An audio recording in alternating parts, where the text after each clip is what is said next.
Olá, pessoal! Sejam bem-vindos. Esse é o Conexão Ágape Podcast. Hoje está no ar mais um episódio. Como todos os outros, hoje é um episódio especial. Temos aqui uma convidada muito especial que vai compartilhar um pouco da sua história. Mas antes de apresentar ela, eu quero pedir para você que está chegando aqui no nosso canal pela primeira vez, curtir, compartilhar esse vídeo, porque eu tenho certeza que, assim como você, outras pessoas também precisam conhecer a história da Lidiane Moraes. E você também não vai perder nenhum episódio. Clica aí no sininho para você também, todas as vezes que tiver um vídeo novo, você receber a notificação. Lidiane Moraes, seja bem-vinda aqui no nosso podcast pela primeira vez. Muito obrigada, Geise. Muito obrigada. Fico feliz com o convite, feliz em poder partilhar minha história. Que bom. Gente, a Lidiane, ela é jornalista. Ela é de Poxoréu, mas já é cuiabana, porque você já mora aqui há quanto tempo, Lidy? Bom, a gente vai dividir, né, como vou contar minha história, em duas etapas. Na primeira etapa eu morei 4 anos, hoje eu já moro há 10. Legal. E além dela contar a história dela, gente, ela também vai compartilhar com a gente um pouco das suas experiências profissionais que pode ajudar você. Que pode você ter aí mais conhecimento, principalmente na área aí do jornalismo. Então, se você tem alguma pergunta para fazer para ela, você já pode deixar aí nos nossos comentários que ela vai responder para você. Mas, Lidy, você já tem mais de 10 anos que está que é jornalista, foi formada como jornalista, né? E você já passou por várias áreas, mas produção de TV você também trabalhou bastante. Então, conta pra gente um pouquinho o que te fez ser formada, buscar o jornalismo, porque antes você já tinha feito rádio e TV, rádio, e qual que era a formação, a sua primeira formação? Foi radialismo. Radialismo, né? Porque antes tinha essa separação, né? Quando tinha o vestibular. Sim. Hoje já consegue agregar tudo na comunicação social. Como que foi aí o início da sua trajetória no jornalismo? Então, na verdade, tudo começa no ensino médio, né? Quando, naquela época, acho que as pessoas hoje não estão tão acostumadas com essa palavra, mas naquela época nós fazíamos vestibular, né? Não era o Enem, era vestibular. E aí, então, quando chegou a época de escolher o curso e tal, eu estava em dúvida. Eu sempre gostei muito de assistir os telejornais e de ler também. Então, eu achava que eu tinha, né, um perfil para essa área, eu falava que queria ser jornalista e tal. Mas aí, um dia, lendo um almanaque sobre as profissões, eu li sobre o radialismo, que mexia com a parte dos bastidores do jornalismo. Porque, na verdade, quando se pensa em jornalismo, a gente pensa que é só as pessoas que estão à frente das câmeras. E, na verdade, existe um monte de jornalistas de televisão que trabalham por trás das câmeras. E eu queria ser essa jornalista de TV que estivesse por trás das câmeras, né? Esse profissional de TV que estivesse nos bastidores. E aí eu li sobre o radialismo e descobri que existia radialismo na Universidade Federal de Mato Grosso, que naquela época era a minha possibilidade, né? E nós tínhamos, era o curso de comunicação social mesmo, mas dividido em 3 habilitações, que era jornalismo, publicidade e radialismo. Então nós fazíamos 4, 5 semestres, toda a turma junta, né? E aí quando a partir do 4º, 5º semestre, a gente se separava para fazer as matérias específicas de cada habilitação. E assim foi, eu passei para radialismo, só que o que eu não tinha pesquisado, e aí é tão importante a gente falar sobre pesquisar um curso e o mercado de trabalho desse curso. Antes de ingressar Antes de ingressar, é que não havia tanto mercado de trabalho para o radialista. Hoje, na verdade, com o advento da internet, né, com essa possibilidade de edição, e da edição não linear, uma coisa mais tecnológica, o mercado para o editor, radialista, cresceu bastante. Mas naquela época aqui em Mato Grosso ainda era um mercado um pouco menor, assim. E aí foi quando eu fui trabalhar com o jornalismo. Fui para o interior e fui trabalhar como jornalista.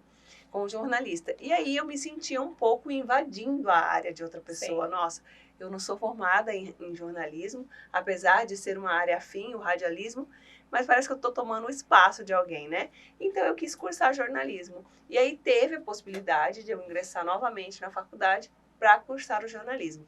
Quando eu entrei no jornalismo, já tinha 5 anos que eu tinha me formado em rádio e TV. E aí eu fui fazer o jornalismo, fiz em Rondonópolis, e aí sim eu pude ampliar as minhas possibilidades, mas com essa possibilidade de ingressar no jornalismo de TV, que era o que eu queria, o radialismo foi muito importante. Sim. Porque daí tudo que eu aprendi dos bastidores, né, não ficou em vão. Eu juntei com o que eu sabia. E na época que você fez o jornalismo, você conseguiu reaproveitar algumas matérias ou você teve que fazer o curso todo? Porque dependendo do ano que a pessoa termina, parece que ela tem um prazo de até 3 anos, ela pode ainda reaproveitar algumas matérias. Como que foi? Eu consegui reaproveitar várias matérias, várias disciplinas. Só que tinha um agravante. Essa era a primeira turma de jornalismo daquela faculdade, então eu não tinha como avançar. Entendi. Então eu não pude reduzir em tempo a minha formação. Eu fiz no mesmo tempo da formação dessa turma, mas nos primeiros semestres, por exemplo, eu tinha aula só terça e quinta, uma vez por semana. Foi assim nos primeiros semestres, até eu começar com as matérias mais específicas mesmo, e aí eu comecei a ter aula mais dias, né? Tá, e você formou lá em Rondonópolis e como foi a sua trajetória profissional? Porque hoje você escreve para o site Primeira Página, né? Que é um formato diferente da onde você já tinha trabalhado como produtora de TV. Um conteúdo, digamos assim, diferente do que era aquele conteúdo que você trabalhava. Mas lá no começo, qual foi essa sua trajetória de trabalho? Como que você veio chegar aqui em Cuiabá? Então, aí nessa época, quando eu me formei em rádio e TV, que aí teve a oportunidade de ir para o interior, né? E aí trabalhar como jornalista, eu fui trabalhar no jornal impresso. Olha só, fui trabalhar no jornal impresso. Eu que queria saber de TV, né? Fui trabalhar no jornal impresso. Mas foi excelente. Primeiro para eu aprender a apuração, Sim. aprender sobre fontes, sobre entrevistados, enfim, toda a prática jornalística, né, dentro desse jornal. Era um jornal pequeno, de uma cidade do interior, mas ele rodava todos os dias. Então, todos os dias tinha que ter notícia. Sim.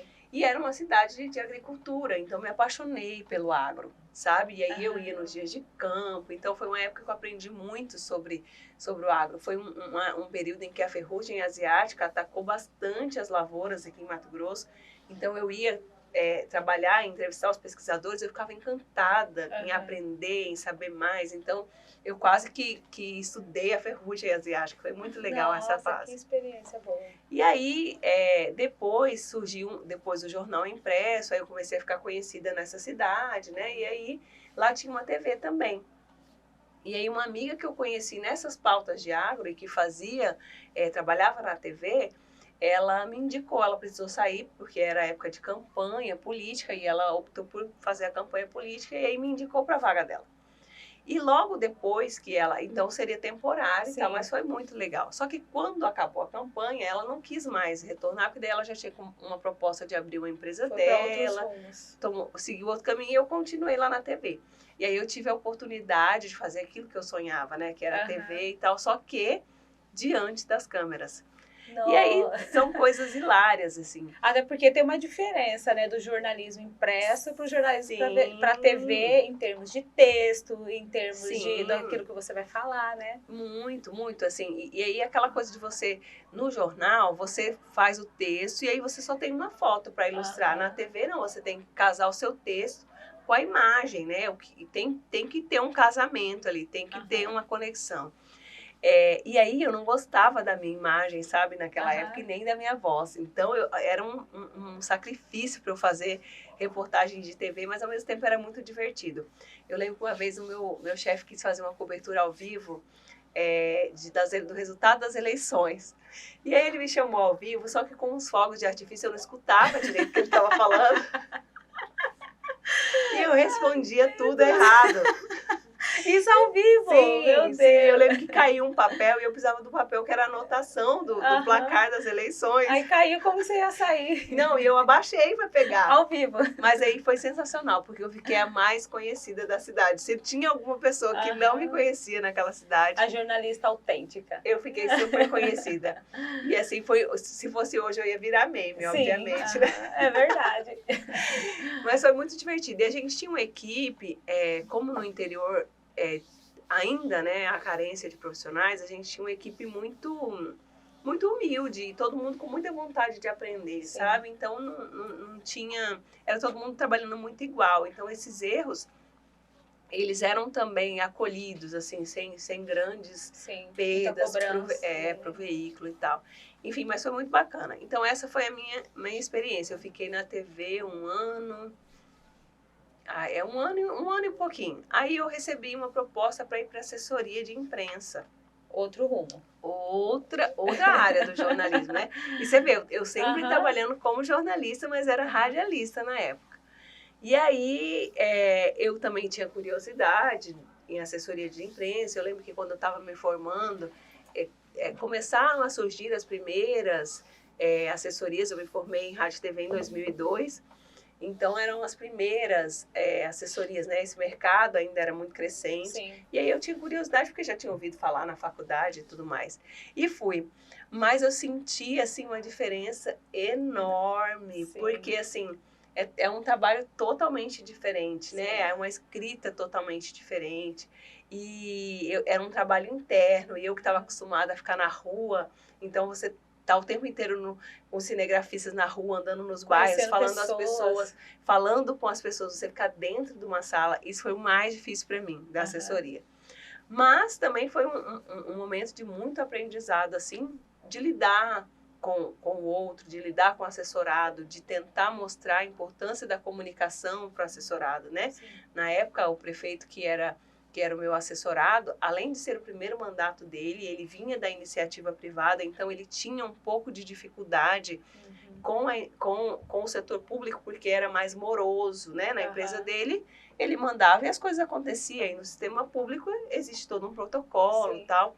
E aí também ele tinha um pouco essa resistência com a comunicação, mas no fim nós nos tornamos grandes amigos e assim, a minha convivência com ele foi fantástica. E aí, como nada é por acaso, sim, né? E aí eu acredito muito em Deus também, acho que Deus vai trilhando o nosso, sim, caminho, né? Eu fiquei sabendo que ia abrir a faculdade de jornalismo lá em Rondonópolis. E aí eu tinha uma amiga que morava lá em Rondonópolis, e apesar da proximidade de Rondonópolis com Primavera, que era a cidade onde eu morava, eu quase não ia a Rondonópolis. Eu conhecia uma pessoa lá, mas enfim, fui, né, com essa minha amiga, passar um final de semana, e ela falou, você podia vir para cá, traz seu currículo e tal. E eu fui. E eu fui numa empresa que ela me indicou que, na verdade, era de marketing. E aí a menina que me atendeu falou, olha, a gente acabou de contratar uma jornalista, então a gente não tem essa vaga e tal, mas a gente ficou sabendo que a prefeitura está contratando, mudou a assessoria lá e eles estão contratando. A prefeitura fica 2 quadras daqui, você podia ir lá. Pensei, cara, na prefeitura, sem indicação, sem conhecer ninguém nessa cidade, né? Mas, enfim, não tinha nada a perder, tava lá, tinha que esperar o horário da minha amiga poder me buscar, e ela não podia naquele horário. Falei, não custa, vou nessa prefeitura. Fui. E aí, de lá eu liguei pra minha amiga falou, vai lá na comunicação e fala com a fulana, porque ela já morava na cidade, e ela também era jornalista, e ela conhecia algumas pessoas da prefeitura e falou, fala com uma pessoa X. E eu fui, e falei pra menina, olha, eu quero falar com a pessoa. E a pessoa me atendeu muito, aliás, trabalhei com ela, uma querida, e aí ela me encaminhou para secretária de comunicação que tinha recém-assumido. Foi, assim, um encontro também de Deus, assim, sabe? Eu encontrei a Cláudia Bouvier, que foi a minha chefe lá na assessoria de empresa da Prefeitura de Rondonópolis. Ela te contratou. E aí ela falou assim, não, eu tô com uma ideia, mas eu ainda não tenho certeza. Bom, deixa o seu currículo aqui, e aí a gente se fala e tal. Mas me tratou muito bem, e falou do projeto que eles tinham para a prefeitura, enfim. E eu fui embora. Eu, desempregada, eu não tava, né? Mas aí, 15 dias depois, ela me ligou. E aí, você vai poder vir para aquele projeto e tal? Eu queria que você viesse. E aí, não pensei 2 vezes, porque eu queria muito fazer a faculdade, né? Acho que o que me impulsionou mais foi a busca dessa formação, porque justamente eu achava injusto ocupar um lugar que eu não me sentia, porque, né, eu não era formada para aquilo. Não que não existam jornalistas que não são diplomados, que não sejam excelentes, especialmente no interior, tem gente boa pra caramba. Mas eu queria isso, eu queria ter essa realização, né? E aí, então, eu fui para Rondonópolis e embarquei nesse projeto, e a Cláudia foi, assim, uma professora. Ela tanto foi minha professora lá na faculdade, porque ela foi convidada para compor o quadro de professores dessa faculdade onde eu estudei, como ela foi uma professora no trabalho mesmo, de ensinar o passo a passo, de ensinar um texto de assessoria bem escrito, Sim. porque eu fazia, mas não era com a técnica que ela Sim. começou a me ensinar, né? Então foi um outro caminho, um outro aprendizado. Aí lá eu também andava nos bairros, porque daí era uma assessoria já um pouco mais encorpada, então a gente tinha um carro disponível para a gente ia nos bairros para falar com os moradores sobre as necessidades dos bairros, né, para as reuniões com as associações de bairros. Então eu conhecia todos os bairros de Rondonópolis e era maravilhoso, era muito legal, foi uma fase muito, muito bacana da minha vida. Que legal.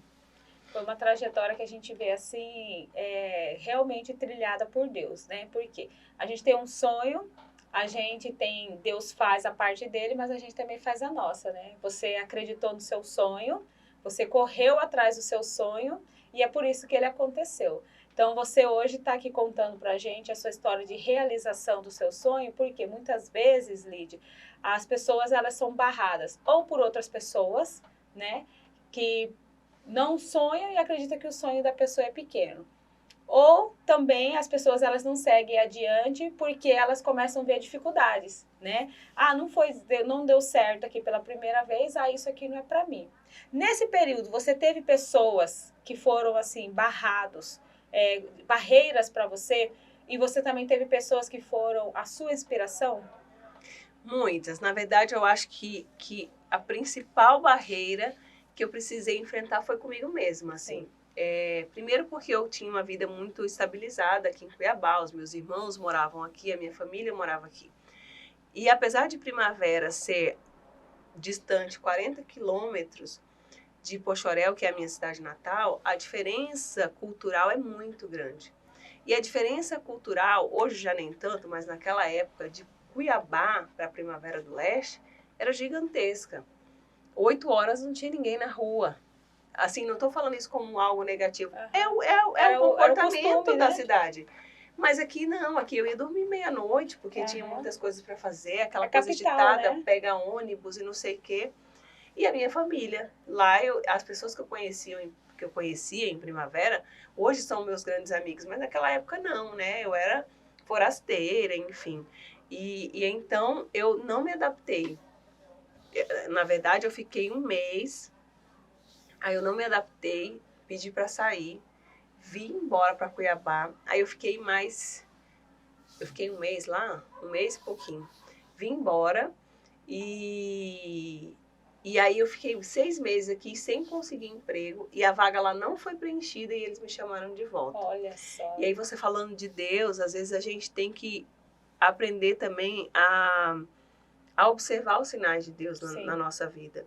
E é isso, nada vai ser fácil. Eu contando hoje parece que foi muito fácil, mas não foi. Hoje você fala com autoridade, com sabedoria, com maturidade que você passou. Se você tivesse parado lá atrás, você não estaria aqui contando. Sim, e saber olhar com um olhar de gratidão para aquilo que, né? Porque talvez se eu não tivesse passado todas as dificuldades que também teve, eu também não saberia as alegrias, né? Porque para a gente saber que algo é bom, a gente também tem que conhecer o ruim. Arriscar, né? Exato. Então, assim, o maior desafio foi vencer a mim mesma. Eu era a minha principal barreira. E assim, me despir um pouco desse apego à minha família e aprender a tomar as minhas decisões, a dar o meu passo sozinha, sem esse amparo dos meus irmãos e da minha família que sempre estavam comigo. Então, esse foi o maior desafio. Mas tinha, sim, pessoas inspiradoras, especialmente essas pessoas que me acolhiam como se elas me conhecessem. E aí, de novo, a gente vai falar de Deus, que prepara o caminho pra gente e põe pessoas que vão te acolher. Sim. Tem eu tenho 2 amigos em Primavera, mas um especial, que é o Cristiano. Ele era colunista na época, ele tinha 18 anos no jornal que eu trabalhava. E eu chamo a mãe dele de mãe, porque ele vivia me levando para a casa dele, eles me acolheram de verdade. Eu ia dormir na casa dele, almoçar na casa dele, e até hoje eu faço isso, né? Até hoje eu vou para a casa da mãe dele, chamo de mãe, não deixo não quebro esse vínculo com eles, né? Eles são a família que que essa trajetória toda me deu. E lá em Rondonópolis também teve a Cláudia, né, que é e sempre vai ser uma inspiração para mim, um ícone, alguém que me ajudou muito mesmo, assim, de pegar na mão, de dar conselho, de ensinar. Eu lembro que ela rabiscava o meu texto, ela imprimia meu texto, rabiscava com caneta vermelha, igual a professora, Sim, sabe? Mas isso foi, assim, para mim. aprendizado.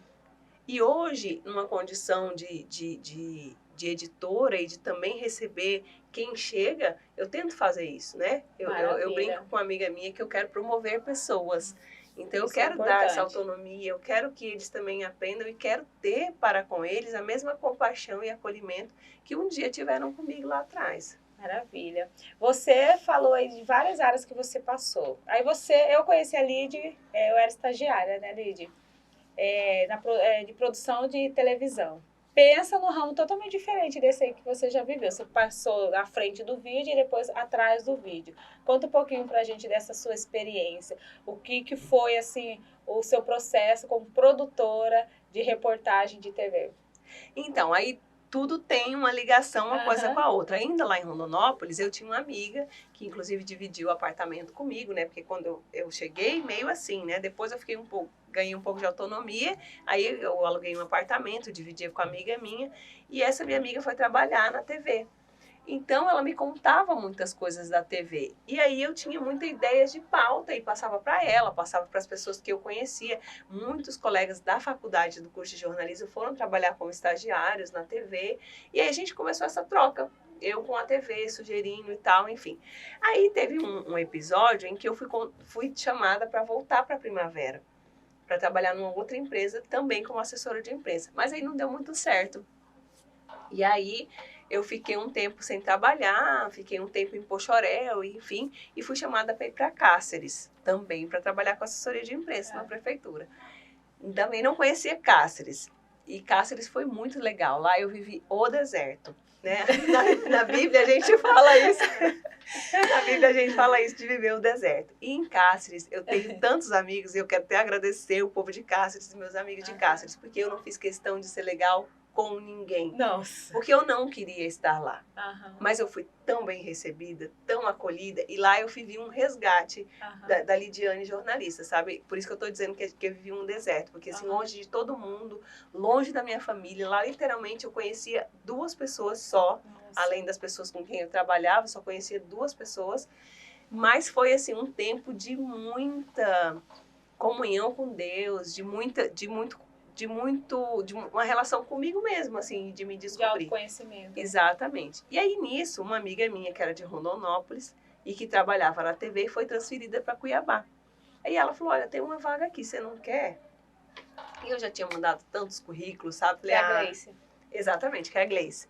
Aí eu já tinha mandado tantos currículos, falei, ai, gente, mais uma vez, mas tudo bem, não estou fazendo nada, vou mandar o currículo. Não custa nada, se não for, vai ser só um não, né? E aí, em Cáceres, eu tinha um pouco mais de flexibilidade no meu trabalho e eu podia vir para Cuiabá, né? E aí, meus irmãos continuavam morando aqui, então eu tinha minha família que podia vir sempre. E aí, numa dessas vindas, eu fui chamada para fazer uma seleção. E aí, passou-se um tempo, né? Um mês, mais ou menos. E aí, eu fui chamada.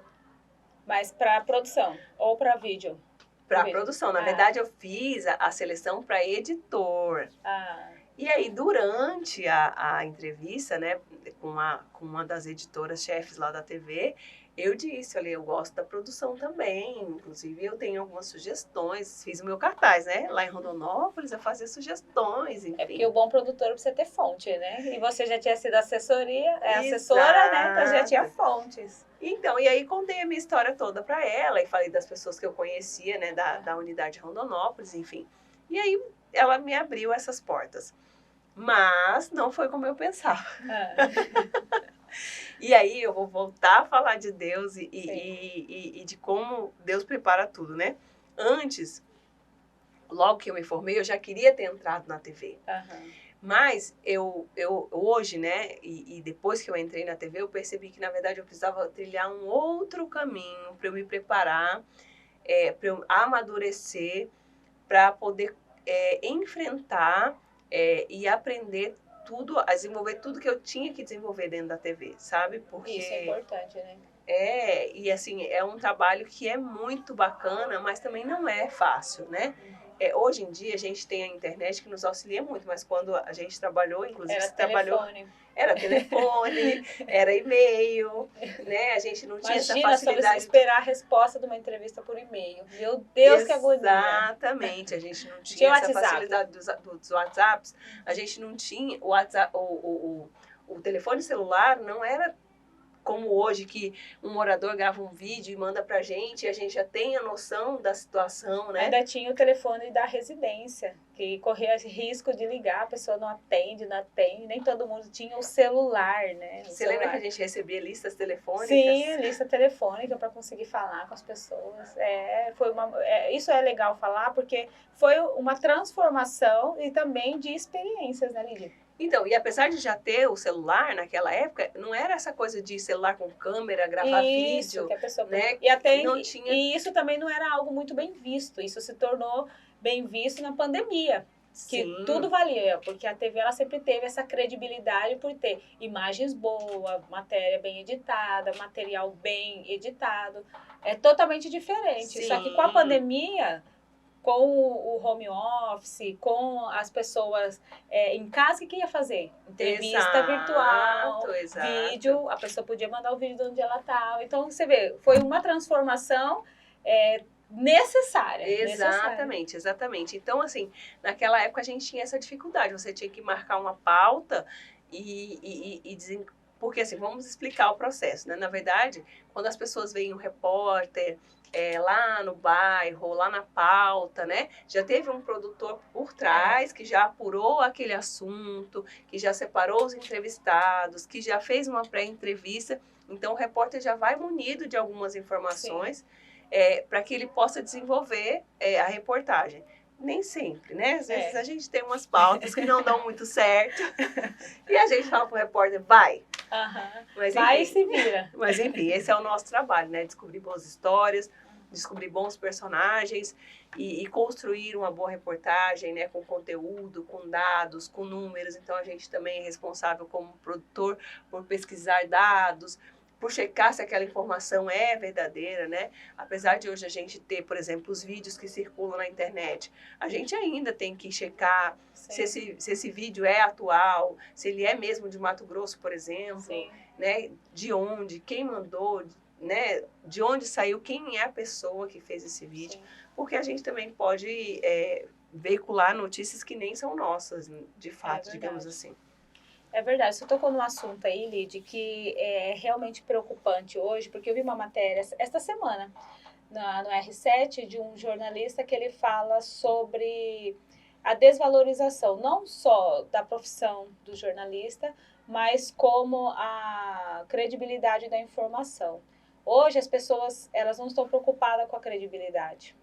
E também tem muitos profissionais que não têm mais a preocupação com essa credibilidade da informação, porque é muita informação, é muito conteúdo que muitos não checam mais. Não é mais como antigamente, igual você falou, quando você começou, tinha todo esse processo, né? Eu preciso ligar, eu preciso confirmar, até ir para o ar o conteúdo. Hoje não, hoje o pessoal vive de errata. Publicam, não era bem isso que eu quis dizer. Aí publica e vai lá e tira. Então, assim, são poucos que ainda preocupam com essa credibilidade. Ou como que você consegue hoje trabalhar nesse meio com tanta, assim, vasta informação e ainda ter essa cautela, essa preocupação com a informação correta, com a apuração, que faz o jornalismo ainda ser um pouco valorizado, porque o jornalismo ele foi bastante desvalorizado no Brasil, principalmente no Brasil. Ele foi como a população vê o jornalismo, ele já vê de uma maneira com pouca credibilidade, essa seria a palavra. Na verdade, eu acho que são vários fatores que de repente culminaram nessa desvalorização do jornalismo, né? Eu acho que é uma mudança na sociedade muito rápida, né? Essa dinâmica que a gente comentou da pessoa ter um celular e ela mesma poder mostrar o problema do bairro dela, mostrar a indignação dela, ela ter à disposição as redes sociais para que ela possa se manifestar.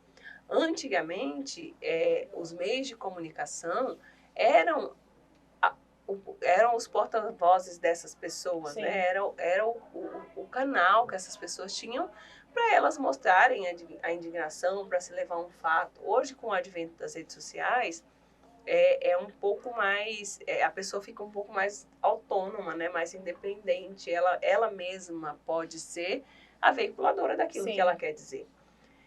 Então, eu acho que é um contexto muito grande, assim, né? Nessa questão que você chamou de desvalorização. Mas, sim, eu acho que há que se ter muito cuidado, apesar de nós vivermos uma era em que tudo é muito rápido, né? Um acidente aconteceu ali, um passa para o outro passa para o outro, e de repente todo mundo já está sabendo que houve um acidente. Mesmo se sem tem vítima, informação. se não tem vítima.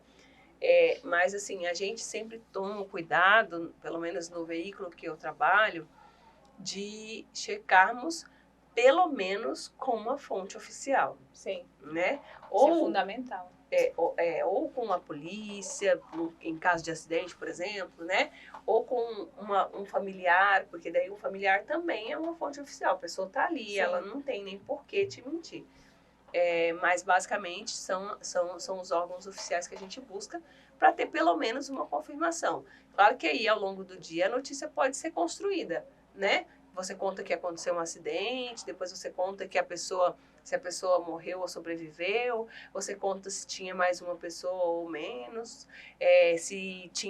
se foram 2 carros, 3 carros, 4 carros, enfim. Ao longo do dia, a informação vai se construindo. Mas a confirmação do fato, esse fato é verdadeiro, aconteceu aonde, aí a gente tem essa confirmação, beleza, aí você já tem o primeiro passo. Mas realmente é muito difícil nós concorrermos, enquanto veículos, né, com essa instantaneidade que a gente vive hoje. E você percebe também que as pessoas, assim, o público, o telespectador ou a pessoa que está ali recebendo a informação, ela não se preocupa muito. Não são todas as pessoas que se preocupam em saber se aquilo que ela está recebendo é um fato verídico ou não é. Tanto que a gente já vê muito as pessoas compartilhando rápido um vídeo, uma informação. Aí, normalmente é algo assim terrível que aconteceu, e quando vai ver é um vídeo de 2014. Aí a gente que é jornalista já fala assim, não, gente, esse vídeo não é de agora. Eu lembro que esse vídeo rodou na época do Orkut. Eu já vi que essa informação, igual procura-se menina, assim. Eu falei, gente, essa pessoa daí foi da época do Orkut, o pessoal já ressuscitaram. Então, assim, quem recebe, normalmente ela tem uma pressa de passar adiante.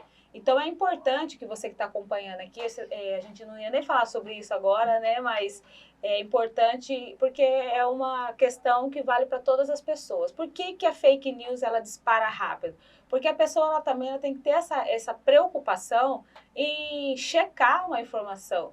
Parece que as pessoas têm uma pressa de compartilhar, principalmente se é uma notícia que não é boa, ou é uma notícia assim que é bombástica, né? Já sai compartilhando, você vê pelos grupos de WhatsApp, muito rápido, né? O governo federal lançou esse mês uma campanha contra fake news, né? Eu acredito que o slogan, não sei dizer certo essa palavra, mas é que a fake news pode matar, uma coisa assim. Então, ele mostra vídeos relatando casos de quem foi vítima de fake news. Inclusive, tem até um site do governo federal que você pode acessar para você ver se aquilo que você recebeu é fake news ou não. Ah, mas eu não tenho nada a ver com isso. Tem sim, a sociedade tem muito a ver, porque muitas vezes a informação que você está falsa, que você está compartilhando, pode estar destruindo a vida de uma pessoa. Então, não é só responsabilidade do profissional da imprensa de noticiar aquilo que é correto, mas também da sociedade ter esse hábito de, mas peraí, será que é verdade?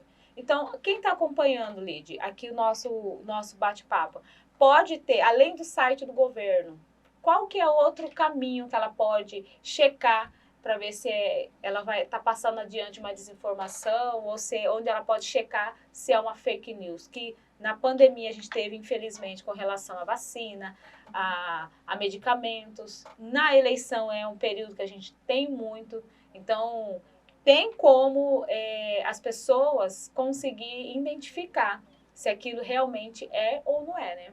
Sim, tem sim. Além dos aplicativos, né, que hoje se tem de informação para verificação daquela informação, a gente tem os órgãos oficiais, né, do governo federal, como você disse aí, dos órgãos eleitorais, do governo do estado. A gente tem os órgãos da polícia. A polícia tem dados, a polícia tem site. Por exemplo, né, se eu quero saber da vida de uma pessoa e checar, eu posso entrar no site da justiça e verificar a idoneidade daquela pessoa, né? E eu acho que, na verdade, não é que as pessoas não se preocupam. Eu acho que quem consome informação, ela quer sim uma informação checada, uma informação bem apurada. E eu acho que é dever dos comunicadores fazer esse papel, sim, de apurar certinho, de levar a notícia correta para as pessoas. Embora, sim, a gente hoje conviva muito com essa questão das fake news, que talvez não seja nem necessariamente virou quase que uma cultura, virou quase que cultural essa coisa da instantaneidade. Sim. E você quer compartilhar muito rápido, especialmente se for algo curioso, se for algo que envolva dinheiro, se for algo trágico, né? As pessoas querem sim ser as primeiras a compartilhar. Mas eu acho que muitas pessoas envolvidas nesse processo, elas também são ingênuas. Sim. Né? Ou não tem o conhecimento necessário, né? E aí eu acho que é o que a gente vinha conversando nos bastidores, que é uma questão de ir na base, na educação, de formar cidadãos que não acreditem nas fake news, porque na verdade a gente vê nas matérias, né, nas investigações policiais, que em alguns casos as fake news elas interessam a alguns grupos, né? Inclusive tem escritórios que são especializados nisso. Só para divulgar. Combatendo esse tipo de ação, trabalhando na base que nós vamos... São os jovens, as crianças. Exatamente, que nós vamos conseguir transformar isso. E sim, nós criarmos um hábito de, nossa, peraí, eu vou verificar se isso que estão me passando aqui é verdade. A gente vê aí quantas pessoas que são vítimas de golpes, né? São lesadas porque acreditam que aquilo é verdadeiro, né? Então, a fake news é realmente algo muito complicado, mas eu acho que não é uma responsabilidade única, exclusivamente dos jornalistas e dos órgãos de imprensa, e nem que seja só uma obrigação do governo. É uma questão em casa, né?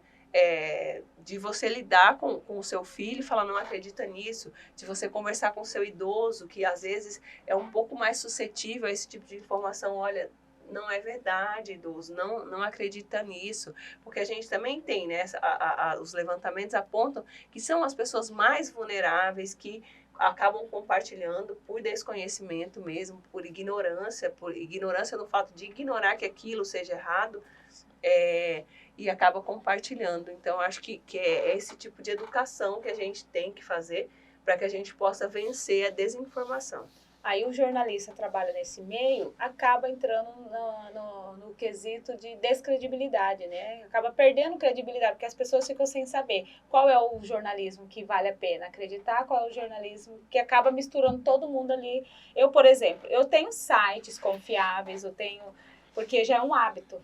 Mas nem toda pessoa que está ali do outro lado, que não é do ramo do jornalismo, tem esse hábito, né, de ir nas fontes oficiais, de buscar informação no site. Eu tenho sites que eu falo assim, não, se saiu nesse site é porque realmente é algo verídico. Igual eu recebo informação de outro site, eu falo, eu vou ver no site e tal. Se lá saiu aquela informação é porque é verdade. Porque a gente já tem um hábito de que aquele site ali, ele realmente, o que ele escreve, o que ele publica, ele é verídico, né? Não é um site que a gente tem, infelizmente, muitos sites e outras mídias, né, que divulgam coisas por acesso. A gente sabe disso.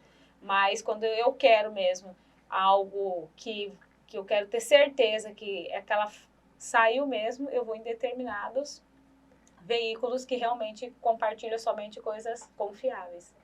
Mas eu acho que quem busca a informação, eu volto a dizer, eu acho que quem busca a informação vai querer buscar quem tem o objetivo, né? Eu quero me informar, vai buscar veículos que eles confiem e que eles saibam que aquela notícia é verdadeira. E eu acho assim, uma notícia que é verdadeira, ela vai sair em mais de um veículo. Sim, Vários veículos sim. vão noticiar, né? Não vai ser uma coisa assim que só um vai publicar, não. Se for verdade mesmo, até nos órgãos oficiais a gente vai encontrar. Sim. Então, eu acho que o que vale é a pesquisa, né? Você tem aquele seu veículo que é cativo, que é aquele que você gosta, né? Que você confia, mas nada impede que você também busque essa informação de forma oficial. Sim, né? Nos órgãos que são responsáveis por aquela notícia. Por exemplo, se eu vou uma notícia sobre a Previdência, né?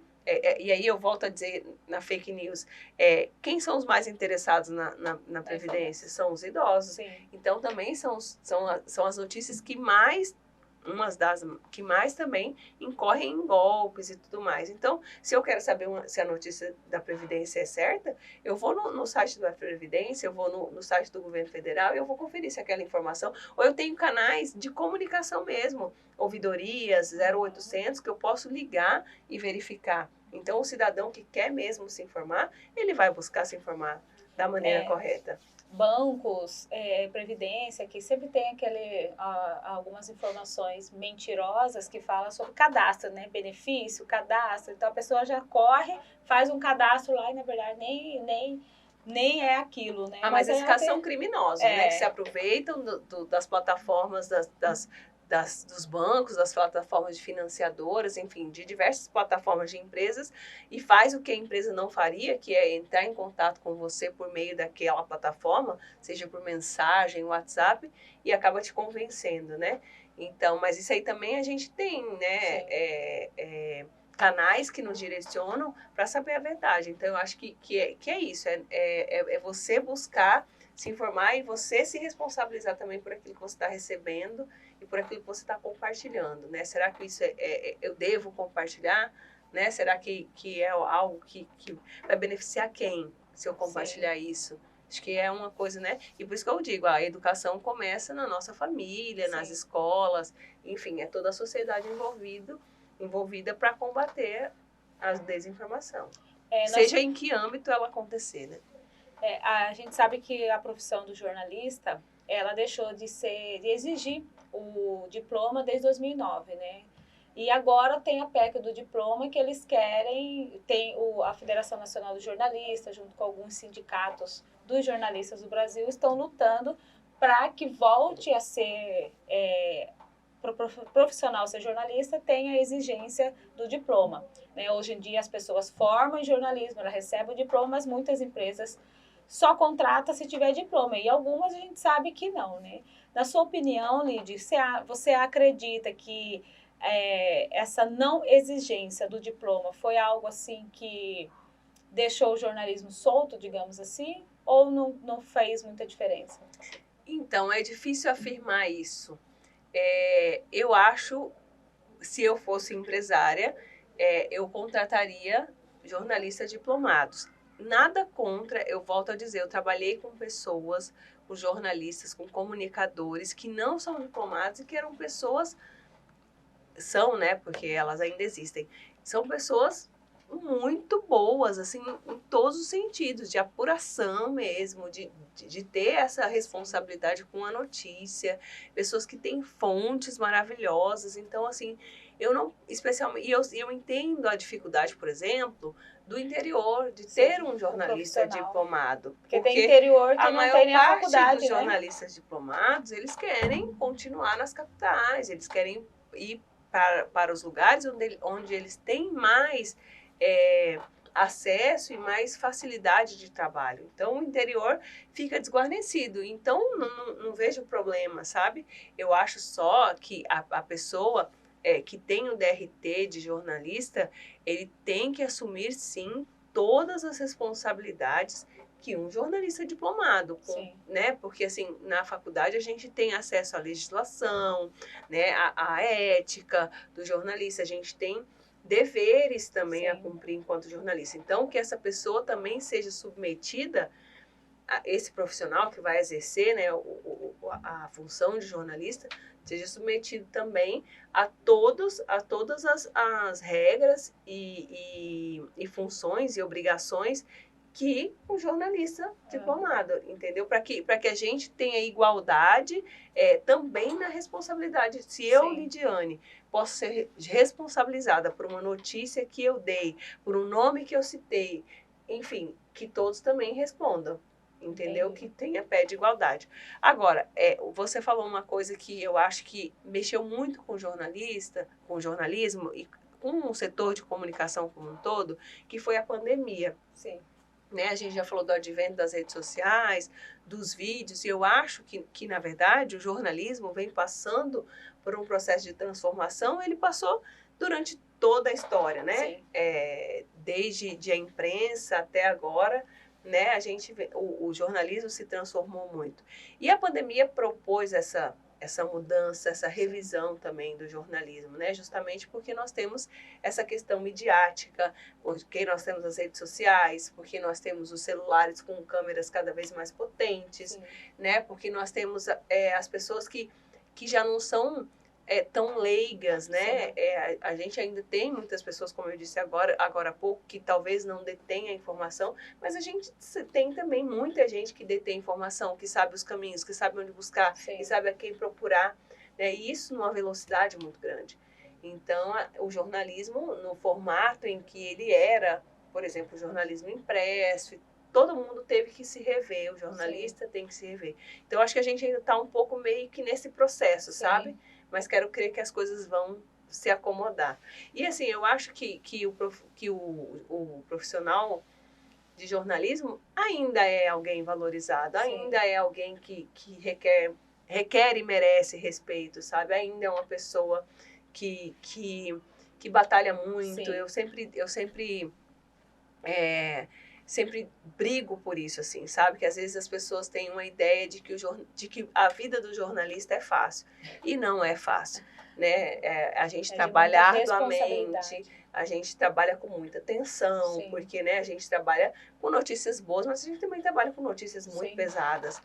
E eu, particularmente, voltando a falar do diploma, trabalho tenho colegas que ainda não são diplomados e que são excelentes. Sim. E que são excelentes. Eu tenho colegas que começaram como estagiários e eles demonstraram tanta responsabilidade com aquilo que eles estavam fazendo e tanto envolvimento, tanto comprometimento, que eles foram promovidos. Então, eu acho isso muito, muito, muito bacana, porque também você dá espaço àquele que verdadeiramente está mostrando que tem esse comprometimento que a gente está buscando no jornalismo, né? De apuração, de estar atento, de ter fontes, de ser bem relacionado, uhum, né? De conseguir captar a necessidade, porque também notícia é aquilo que é necessário, sim, né? O que é necessário naquele momento.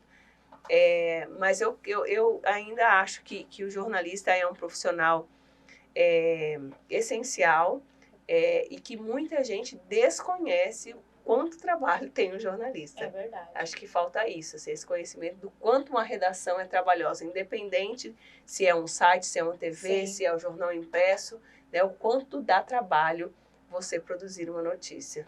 É verdade, a checagem e tudo, né? Eu sou formada há 10 anos. Eu tenho orgulho de ser jornalista. Podem falar o que for da profissão, dos profissionais. Às vezes as pessoas generalizam, principalmente dos últimos anos para cá, com relação a brigas políticas, né? As pessoas muito falam geral. A imprensa é isso. A imprensa. Então, assim, é um nome que generaliza todos. E não é assim. Assim como a mesma coisa de a gente falar, a medicina, os médicos, você está generalizando todos. Então, assim, a imprensa, ela ainda tem muita gente responsável, tem muita gente séria, tem muita credibilidade ainda. Eu tenho orgulho de ser jornalista, de fazer parte, e eu acredito, assim, que a gente tem que lutar para continuar tendo o espaço de credibilidade. Que as pessoas consigam enxergar que a imprensa, ela não é um setor, esse setor não presta mais. Esse setor, igual eu vejo muitas pessoas, mas essa imprensa também, né, que gosta de disseminar certos tipos de notícia. Na pandemia, a imprensa foi fundamental, né, para informar, e mesmo assim ainda foi massacrada, porque a imprensa está desinformando, porque a imprensa está veiculando tal coisa. Poucas pessoas conseguem enxergar o que você falou do papel fundamental da imprensa. Agora vamos imaginar na prática, no meio de uma pandemia, se não existisse a imprensa. O que seria da população? Exatamente. Então aí a gente vê o valor e quanto é fundamental. Então as pessoas têm que parar de setorizar. A imprensa que fica pregando isso, a imprensa que não presta. Isso são poucas pessoas, porque eu falo assim em termos de rede social, as pessoas, todo mundo tem coragem de escrever as coisas na rede social, né? Uhum. Cara a cara, são poucos que têm coragem, mas na rede social todo mundo tem ali coragem para disseminar o ódio, disseminar a crítica, né? Mas eu, como profissional, eu vejo assim que é algo que tem muito a que ser transformado, mas tudo será adaptado, porque eu vejo o jornalismo, a imprensa, como a voz da sociedade. Você falou bem, adaptado. Eu acho o seguinte, em todas as áreas, porque todos nós somos seres humanos. Sim. E aí, em todas as áreas, eu acho que nós temos profissionais muito bons, profissionais medianos, profissionais que não são tão bons, profissionais que são muito realizados, profissionais que não são tão realizados. A gente pode citar o caso dos professores. Eu acho professor uma profissão fenomenal. Para você ser um professor, para você conseguir passar aquilo que você sabe, você ensinar, você formar uma pessoa, isso é fantástico. E quanta desvalorização tem o professor? Né? Existem até discussões que inclusive surgiram com essa questão da pandemia, se você manda ou não criança para a escola, né? De repente discutir se a escola é um ambiente que a criança não deve estar. Então, eu acho que daí já começa com a desvalorização do profissional, o professor, que é alguém que se forma para ensinar. Eu, por exemplo, tenho dificuldades em ensinar, em demandar, né? Eu sou um pouco centralizadora, sou um pouco deixa que eu faço, e o professor não, ele tem essa habilidade de passar para frente, e assim tantos outros profissionais. Então, eu acho que tem que ficar claro, lógico, é que em todos os setores, em todas as áreas, a gente tem também profissionais que não são tão comprometidos, não são tão envolvidos, tão engajados, tão respeitadores, mas eu acredito muito, muito, muito no jornalismo. Mas eu acho ainda que sim, a gente está nesse processo de adaptação, como eu te falei, com essa questão toda midiática e tudo mais. Eu também tenho muito orgulho de ser jornalista, e voltando lá, na minha trajetória, eu amava ser radialista, mas eu também sonhava em as pessoas me perguntarem qual a sua profissão. Sabe, quando você vai no médico, a pessoa vai fazer seu cadastro, qual a sua profissão? E eu sonhava em dizer, eu sou jornalista. E eu lembro que o dia que eu disse isso, nossa, e é uma realização que é minha, sabe, que era muito particular. Eu não gritei para ninguém, eu não gritei para a mulher, sou jornalista. Não, mas falar para ela, sou jornalista, para mim foi uma satisfação tão grande, assim, no meu coração. Eu saí realizada, já era uma realização, né? Então, eu tenho muito orgulho, e eu acho sim que o jornalista é fundamental, é essencial, e eu acho que cabe ao jornalista também mostrar o quanto ele é importante, o quanto ele é essencial também por meio do trabalho dele, mostrando esse comprometimento, esse respeito com as pessoas, né, essa ética jornalística que a gente fala tanto. Agora, você falou uma coisa com relação às redes sociais. A gente tem que lembrar que as redes sociais, elas não são pautadas pelos jornalistas. Elas não são um veículo de comunicação. Quer dizer, são porque você está lá se comunicando, mas não um veículo oficial. Agora, eu acho sim que as pessoas deveriam ser mais responsabilizadas por aquilo que elas disseminam nas redes sociais, especialmente no tocante aos preconceitos, às difamações. A gente vê muita raiva disseminada, muito ódio nas redes sociais. E eu acho que essas pessoas que fazem isso, eu acho que a lei deve ser um pouco mais firme e mudar um pouco, né, para punir essas pessoas que fazem esse tipo de coisa, né? O que dá na cabeça da pessoa dela ir lá na rede social e ver o post de uma outra pessoa e ficar falando mal ou xingando ou agredindo verbalmente aquela pessoa. Que razão tem isso? Que sentido tem isso? Então, eu acho que essa inversão de valores...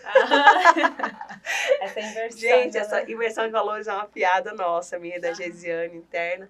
Enfim, essa inversão de valores, eu acho que ela tem que ser olhada e cuidada, assim, para que a gente tenha menos riscos. Legal, Lid. E assim, hoje o que você faz? Hoje você escreve, você é editora, você fica atrás de boas histórias. Que histórias que hoje você está contando? Então, aí depois da minha trajetória, né, minha temporada lá na produção, eu fui chamada, convidada para ir para o jornalismo online. Algo que eu nunca tinha pensado, jornalismo online, escrever texto, será que eu dou conta? E aí eu gosto dessa versatilidade do jornalismo, sabe? De você se descobrir várias vezes durante a sua trajetória. Então, eu descobri que eu podia escrever, que eu gostava de escrever, que eu podia, por meio da escrita, contar boas histórias. E o que eu acho mais fantástico é você poder dizer a mesma coisa de muitas formas. Eu sou encantada pelas palavras, assim, e dessa multiplicidade de coisas, sabe? De você poder... às vezes você escreve uma coisa, a pessoa pode interpretar aquilo como algo ruim, como algo bom. Sim. Tudo depende de como você escreve, das palavras que você escolhe para escrever. E às vezes eu estou escrevendo um texto, eu apago. Peraí, vou escrever isso aqui diferente. Você escreve imaginando como a pessoa está lendo? Às vezes. E às vezes eu fico escrevendo como se tivesse, como se alguém fosse narrar o meu texto, sim, sabe? Sim, que legal. Então, assim, eu fico imaginando numa voz, assim, lendo o meu texto, como seria. E às vezes eu faço isso também, fico lendo com várias entonações para saber como é o meu texto. Mas uma coisa eu não fiz, e é o meu trabalho hoje, me deu a oportunidade de fazer, eu queria muito trabalhar com revista. A revista é algo que já não se tem tanto no mercado, sim, né? Mas é uma coisa que eu amava. Tinha aquelas revistas de tipo Cláudia, Marie Claire, sim, que vinham com reportagens longas sobre várias coisas. Eu achava fantástico aquelas revistas. E aí eu ficava horas e horas. A minha cunhada tinha assinatura, eu lia mais que ela. Eu ia na casa dela, pegava de 3, 4, levava para minha casa e começava a ler. E eu amava as reportagens mesmo, aquelas sim, compridas, sabe? Que de 3, 4, 5 páginas, que contava histórias de alguém, de uma situação. Eu lembro de uma matéria que eu li uma vez, que falava do quanto o cabelo era importante para a mulher da favela. Sabe? Eu nunca tinha pensado nisso, porque para mim cabelo cresce, não. Naquela época, e para os costumes das ditas favelas, chamadas favelas, sim, complexos, no Rio de Janeiro, em São Paulo, você ter cabelo comprido era... E aí, às vezes, as mulheres eram punidas com o corte de cabelo. Então, às vezes, a mulher que estava de cabelo curto, a comunidade sabia que ela tinha sido punida por alguma coisa. Claro que hoje isso já deve ter mudado, né? Até porque sim, a sociedade mudou, né? O jeito de olhar o cabelo, sim, né? Até pouco tempo atrás a gente tinha o hábito de usar cabelo liso, depois agora os cacheados, enfim. E aí mostra essa versatilidade que tudo é muito bonito e eu acho isso tudo muito legal. Sim. Mas, enfim, as revistas traziam esse universo que não tinha rede social naquela época, a gente não tinha tanto acesso. Sim. Então, meu sonho era trabalhar numa revista, mas eu não fui trabalhar numa revista, não tive essa oportunidade. Mas no veículo de comunicação que eu trabalho, a gente tem essa proposta de contar boas histórias, de contar histórias mesmo, histórias compridas, né? Sim. Então, assim, no meio do factual, a gente consegue contar muitas histórias. Essa semana, por exemplo, a gente contou a história de um menino que ele tem paralisia cerebral. Só que paralisou apenas a questão motora dele, né? O intelecto, o cérebro dele funciona normalmente e ele foi aprovado no curso de Ciências da Computação. Só que aí a grande luta é para ele conseguir chegar à faculdade, né? Porque ele mora lá no Distrito da Guia e tem que chegar no UFMT. Mas uma história fantástica de alguém que conseguiu superar os seus limites e que consegue, nem enxergar esses limites. Não, eu estou capaz de fazer sim, isso. Quantas vezes nós, né, que somos habilitados com todos os órgãos, a gente desiste, se limita, se impõe limites, né? E acha que não vai alcançar um objetivo. Então, a gente gosta de contar essas histórias também, essas muitas histórias que tem por aí. Sim. E aí eu acho que essa vivência de bairros que eu tive enquanto eu era assessora de imprensa, e por isso que eu acho que tudo, né, Deus vai trilhando o seu caminho, porque lá na frente ele tem um propósito na sua vida. Essa coisa de ter percorrido os bairros em Rondonópolis, em Primavera, ter vindo de uma cidade do interior, onde as pessoas têm um modo de vida diferente, isso te abre a mente para poder contar essas histórias hoje, né? Daquilo que você viveu, daquilo que você viu, né? E eu acho isso fantástico. E assim, o que tem sido a minha grande realização é isso, é poder contar essas histórias. Que legal. O que, na sua trajetória de vida, assim, profissional, o que mais te marcou até hoje? Ai, nossa senhora. O que mais marcou? Eu vou falar dessa questão do drama, por exemplo. Eu lembro que um dia eu estava muito arrasada, assim, reclamando de tudo nessa coisa, né? Já pegando o gancho do menino que vê a possibilidade nas coisas, eu estava me impossibilitando naquele dia. E eu tive que sair para fazer uma pauta num centro de hemodiálise, né? Um centro de nefrologia. E aí eu vi um menino, assim, ele devia ter uns 15 anos no máximo, e ele bem magrinho, tão pequenininho, e ele já com o braço, porque a pessoa que faz hemodiálise, ela fica com o braço muito marcado, Sim. porque as veias, né, toda semana tem que ir lá fazer a aplicação, enfim. E aí eu falei, nossa, quanto de vida tem aquele menino, né? Quanto hoje eu posso mais que ele? E quantas coisas, de repente, ele gostaria de fazer e ele é impedido por uma condição de saúde e uma condição que eu não tinha. Sim. E aí aquilo me chacoalhou, assim, sabe? Então, eu gosto muito dessa coisa na minha profissão, das vezes, e de contar essas histórias. Eu acho que o que marca são essas histórias de você poder se rever. Rever o seu comportamento, ser mais grato, sabe? E abrir a sua mente para as pessoas, para as ideias. Então, assim, esse dia foi um dia que me marcou muito, assim. Outra coisa que me marcou muito, que foi a primeira vez que eu escrevi para uma revista, né? Na verdade, não escrevi para a revista. Eu escrevi para a prefeitura, porque eu trabalhava na prefeitura, e depois a minha matéria foi utilizada para uma revista. Que eu fui numa creche e a professora da creche, ela usava brinquedos quebrados para trabalhar a inclusão com as crianças. Então, uma boneca quebrada, ela colocava um braço de pano e aí ela ensinava que aquela boneca ela tinha uma deficiência. Sim. E aí, como as crianças, olha, tá vendo? É bem na base que a Sim, gente tem que trabalhar para que haja verdadeiramente a inclusão. E assim, um bairro longe do centro da cidade, sabe? E essa professora lá fazendo todo um trabalho. Então, assim, eu lembro que essa matéria também me tocou bastante, assim, foi muito bacana. É legal. O jornalismo, esses são os benefícios, né? Que a gente tem a oportunidade de conhecer boas histórias, conhecer pessoas, né? Mas você falou algo com relação ao que te toca. Isso aí também tem a ver com a sensibilidade, né, da pessoa. Um jornalista, ele também tem que ter esse faro com relação à reportagem, mas ele também tem que ter essa sensibilidade, essa empatia, né? Que você poderia ter entrado e saído ali do jeito que você chegou. Ah, não é problema meu, né? Ele tá nessa, ou você nem prestasse atenção, entrasse e saísse dali. Mas eu acredito que até por você já ter esse faro de jornalista, que o faro de jornalista é tentar ver o que tem em sua volta, você também tem essa empatia. Porque não são todas as pessoas que sensibilizam com o outro. Muitas vezes a pessoa até se sente superior ao outro, porque o outro está numa condição inferior, uma condição ali no momento que tanto faz, né? Então é bonito ver isso que você está contando hoje, Lídia, porque é importante nós termos essa resiliência de se colocar no lugar do outro e se refletir. Poxa, será que o que eu estou reclamando é algo realmente tão grande? Será que aquilo que eu falo que está faltando na minha vida realmente está faltando? Porque muitas vezes o que está faltando na vida da gente é olhar em volta e começar a agradecer o que a gente tem.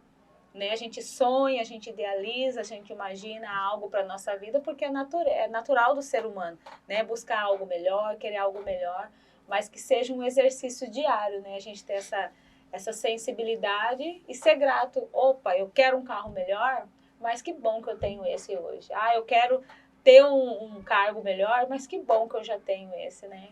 Então, eu acho que você falou a palavra certa, é exercício. Eu não posso dizer que eu fui sempre assim, Sim. né? Mas eu acho que, já que a gente está falando de trajetória, eu acho que tudo que a gente enfrenta na nossa vida é para nos ensinar alguma coisa, Sim. né? E a gente tem que ter esse olhar atento para o que aquela situação quer nos trazer, nos ensinar. Eu digo para as pessoas, para os jovens, né, que trabalham comigo, eu falo, gente, vocês não dispensem uma agenda telefônica, vocês não dispensem um contato. Lá no meu trabalho, eu sou tida como, ela conhece todo mundo, mas eu converso desde Sim. o porteiro até... Por quê? Porque essas pessoas são fontes de informação. Sim. Eu preciso de um personagem, é essa pessoa que conhece. Sim. Eu sempre fui de conversar no ponto de ônibus, no ônibus, Sim. sabe? A Lidy sempre foi de arrumar pauta de pronto-socorro, gente. Pronto-socorro. Gente, precisamos de alguém que sofreu um acidente. Eu conheço. Lá no pronto-socorro, eu vou lá, vou conseguir uma pauta lá. Ela ia no pronto-socorro para conseguir uma pessoa que sofreu um acidente de moto. Eu ainda arriscando a vida, né? Eu ainda tenho essa mania. Eu lembro também de uma vez que a gente queria fazer uma matéria sobre uma pessoa que tinha sofrido queimaduras. Aí Sim. eu fui no pronto-socorro, lá no CTQ, né?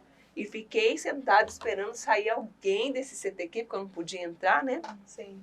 Cerquei uma pessoa que estava saindo, a pessoa era parente da outra pessoa. Enfim, eu peguei todas as informações, mas eu acho que o jornalista tem que ter esse interesse, essa disponibilidade de ir atrás da notícia. Mas eu acho que é isso também. Mas é assim que encontra boas histórias. Eu falo assim, histórias diferentes, histórias... Por quê? É ali, num bate-papo, opa, acendeu um faro, falou, essa história aí virou uma pausa. Então, e nós estamos aqui falando, mas e o também, jornalista vou tem cortar que ser... ela aqui, porque tem a fonte que ela tinha mais de pauta era dentro do ônibus. Ela sempre vinha com uma pauta. Gente, conheci uma pessoa no ônibus, você acredita? Era do bairro tal, virou uma pauta. Sim. Eu ia te dizer que a gente está aqui muito falando, e a gente tem a impressão que o jornalista é aquele que só fala, mas na verdade o jornalista é aquele que ouve. Sim. E tem que ser bom ouvinte. E justamente porque você é o porta-voz de algumas pessoas. Então, às vezes, por exemplo, nós temos pessoas que ligam, né? Pra gente, e a gente tem que ter a paciência de ouvir a pessoa, o que ela quer dizer, ela vai contar uma história. Às vezes a gente é o único canal de comunicação que ela está tendo, né? No ponto de ônibus, alguém que te pergunta alguma coisa, claro que hoje a gente tem que cuidar com a segurança, né? Tá muito resguardado e tal. Hoje tem mais a WhatsApp, né, pra gente. Mas a gente tem sim que dar atenção para as pessoas que estão na igreja. Eu converso com o povo da igreja toda, que é pra...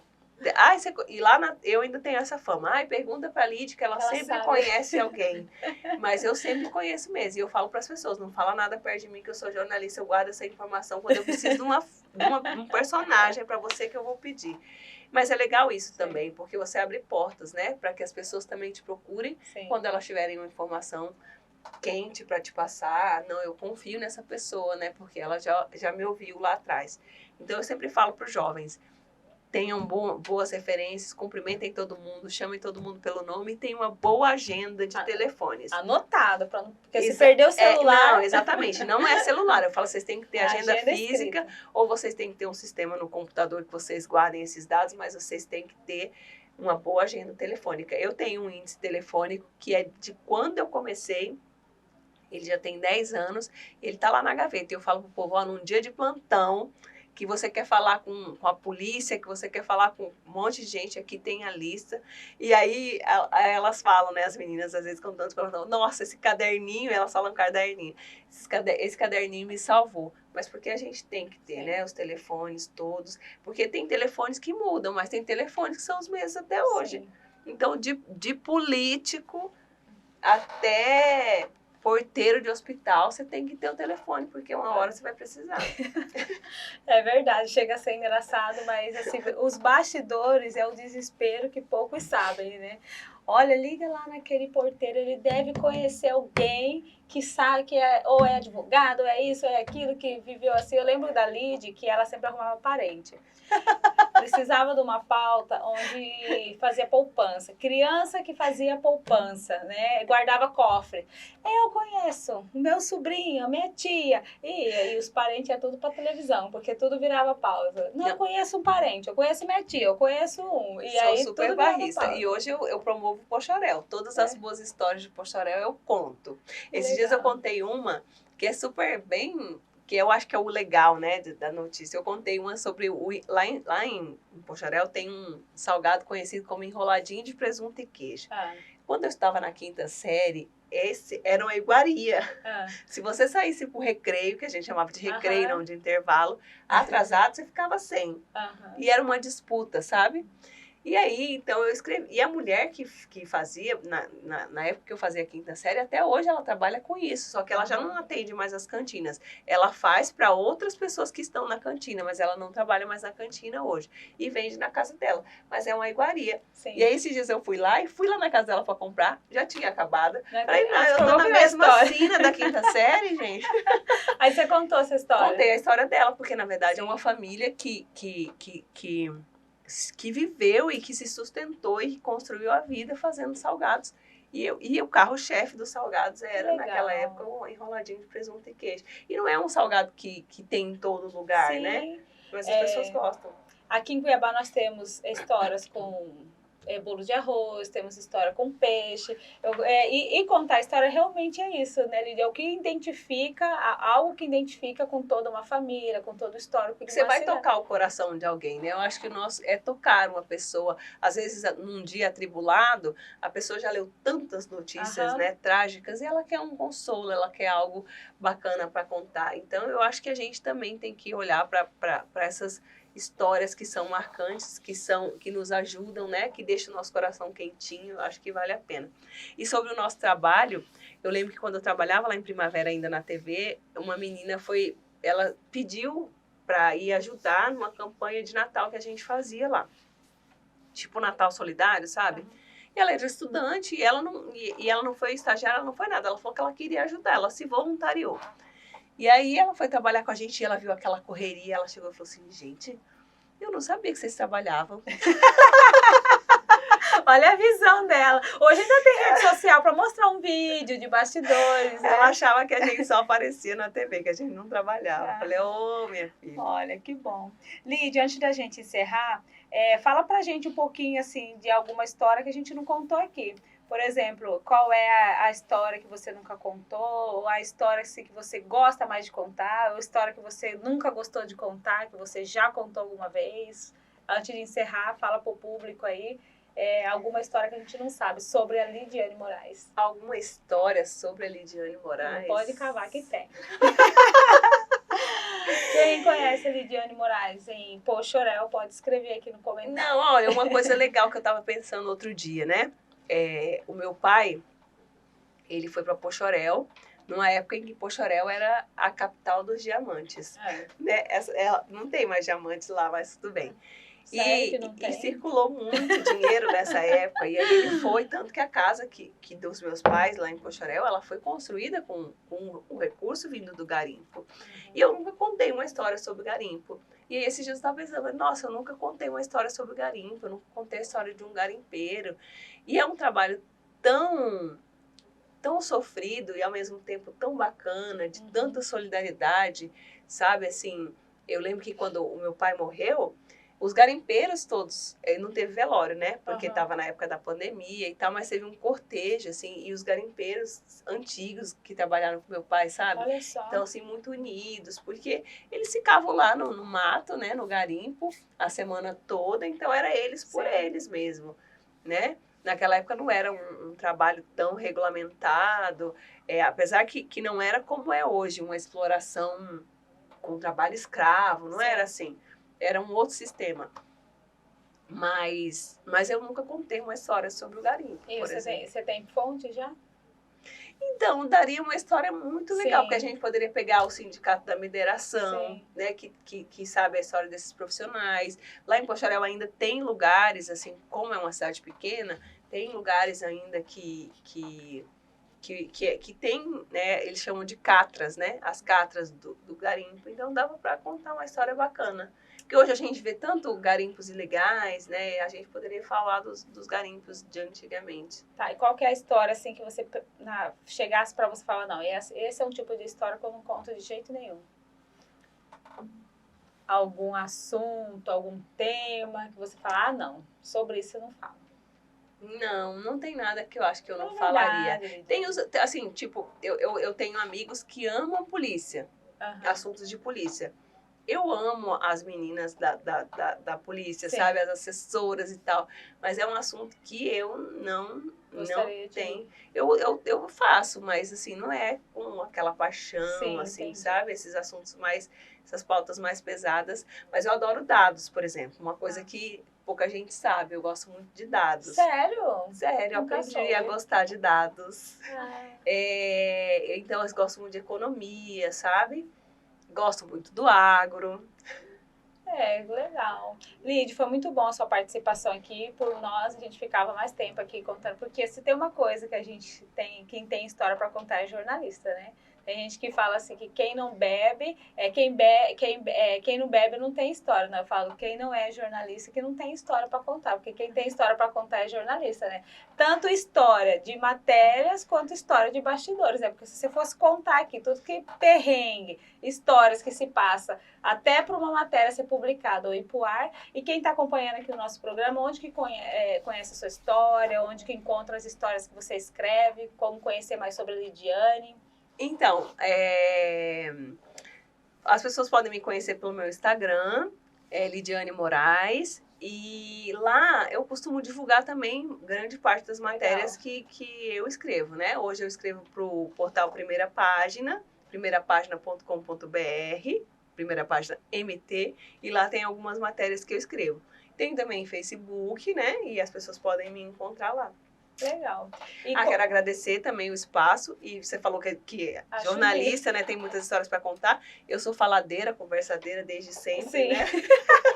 Hoje meu amigo me mandou assim, tô louco para chegar naquela idade que eu vou sentar na calçada e falar dos outros. Eu sou daquelas que eu queria sentar na calçada. Eu tô fazendo desse estúdio a minha calçada. Ai, que legal. Mas você é sempre bem-vinda. Né, que Obrigada. o nosso programa ele tem esse intuito, é contar boas histórias, é compartilhar conhecimento e principalmente hoje você compartilhou algo que eu tenho certeza que quem acompanhou aí vai levar para a vida, que é sobre realização de sonho, né? Realizar sonho é possível, e muitas vezes as pessoas ela tá ali desacreditada, já tentou de tudo, porque cada pessoa tem uma trajetória. Aqui nós somos duas jornalistas, mas a trajetória dela foi uma, a minha foi outra, o sonho dela é um, meu sonho é outro. Não, eu acredito que cada pessoa tem um propósito para ser útil naquilo que ela foi chamada para fazer, né? Tem pessoas que muitas vezes, né, que é tudo rápido, principalmente a geração de agora que é imediatista. Os jovens têm que entender que há um processo e todo processo que você não pula ele é muito mais fácil para você chegar lá na sua jornada, né, Lid? Porque se você ultrapassa, igual você falou algo ali sobre lá em Rondonópolis, nossa, tudo que eu passei na assessoria, eu cheguei lá, eu tive que ver que eu precisava ainda me amadurecer, crescer profissionalmente para eu ser uma profissional de excelência naquela área. Então, tudo é um processo e nada é desperdiçado, né? Então, obrigada por você compartilhar conosco hoje todos os seus ensinamentos. Imagina, eu que agradeço. Eu acho que o recado é esse mesmo, é não desistir. Claro que nós somos seres humanos, às vezes nós estamos um pouco mais animados, outros momentos menos animados, mais desanimados, mas eu acho que o importante é não desistir e é seguir acreditando que vai dar certo, porque vai dar certo. Se você acreditar, vai dar certo. E também, eu sempre costumo dizer que você tem que grudar nas pessoas que vão somar com o seu sonho. Pessoas que vão fazer você evoluir cada vez mais. Porque o tempo todo você vai ter pedra de tropeço no seu caminho. Então, cabe a você a decidir se você vai continuar prostrado ou se você vai se juntar com aqueles que vão te ajudar a realizar os seus sonhos. Não é verdade? É verdade. Não concorda não, pra ver. Brincadeira, gente. Eu conheço a Lídia há mais de 10 anos, né? E como é bom, todas as vezes que a gente se reencontra, a gente não é amizade de ficar se vendo sempre, cada um tá para um rumo, mas quando a gente se encontra, é esse mesmo papo. É essa mesma conversa. Eu com o meu ouvido e ela falando com a boca dela. Não, e as nossas piadas internas que nunca morrem. É verdade, mas isso é muito sadio e eu fiquei muito feliz de poder compartilhar a sua história aqui, justamente porque eu conheci a sua história, eu falei, não, a Lídia tem que compartilhar a história dela com a gente, porque é muita coisa boa e também é muita coisa de aprendizado, né? Então tá, você que acompanhou aqui o nosso programa até aqui, muito obrigado por você ter participado do nosso programa. Então eu te espero na próxima quarta-feira, num novo episódio, que com certeza mais uma história que vai edificar a sua vida, que vai tornar você aí muito mais motivado. Até mais. Ai, eu não...